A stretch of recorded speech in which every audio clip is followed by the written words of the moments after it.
Friday morning, Hudson County TV stopped by Deputy Mayor Silvio Acosta's Lincoln Place property in order to speak with Commissioner Count Wiley and a few neighbors.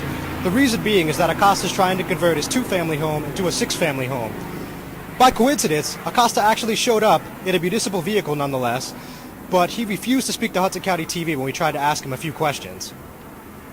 Commissioner Count Wiley was clearly not happy with the situation, speaking about how he felt Mayor Roque was using intimidation tactics in the building department, as well as how he felt Silvio Acosta was getting special privileges, being that he's the deputy mayor and chief of staff in West New York. Again, this is a man that doesn't have a good reputation. He's done a lot of hurt to West New York, a lot of hurt to the employees. And this is another part of the corruption that takes place in West New York. I'm not surprised that he would go now under the cover, and try to do this secretly and go to a variance board meeting where to have this legalized, this six-family monster that he has over here. I showed up at that variance board meeting as a representative of West New York. As a commissioner, I'm not going to allow this, because if it was any one of us that had this ticket or fine, of course, we either be in jail or we'd be told to rip it back down.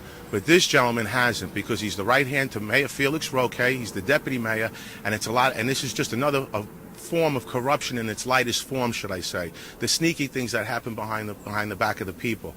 Now, a few residents complained about how there were serious parking issues as a result of this possible conversion, as parking was already an issue, but this is just making it worse.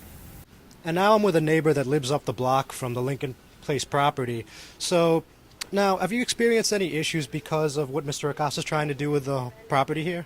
Yeah, we have a lot of issues with the parking. There are so many cars and not too much parking, and we pay a lot of taxes here. The tax around this area is very high comparatively to other towns.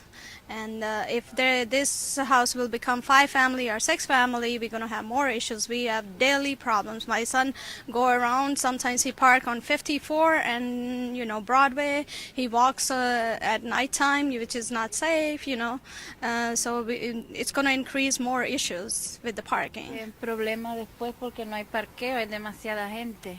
No hay parqueo aquí. Commissioner Count Wiley also let us in on a detail that the zoning board has hired 2 new members, which is interesting since Acosta goes in front of the zoning board again in December. Yes, it was passed in the last meeting. I'll be honest with you, I really didn't, at the time it was presented to me, I didn't even really know who these 2 individuals were. When I first I continued to investigating on it. These are people that are on the payroll again. These are people that Roque has provide jobs to, and in return, they do his bidding. So as I said, there was already 6 people on that board that Roque had appointed to those positions.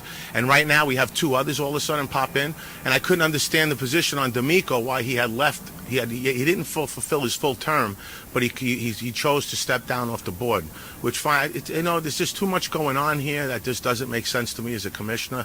I didn't want to vote against something that I didn't understand, but I went along because if the guy was leaving the term, of course we had to fill the seat. But is it the best person that was chosen? But I don't have any say as a commissioner. I'm not the mayor, and the mayor is the one who appoints those individuals to the board. So again, with Hudson County TV, this is John Hines. For more information, log on to hudsoncountytv.com.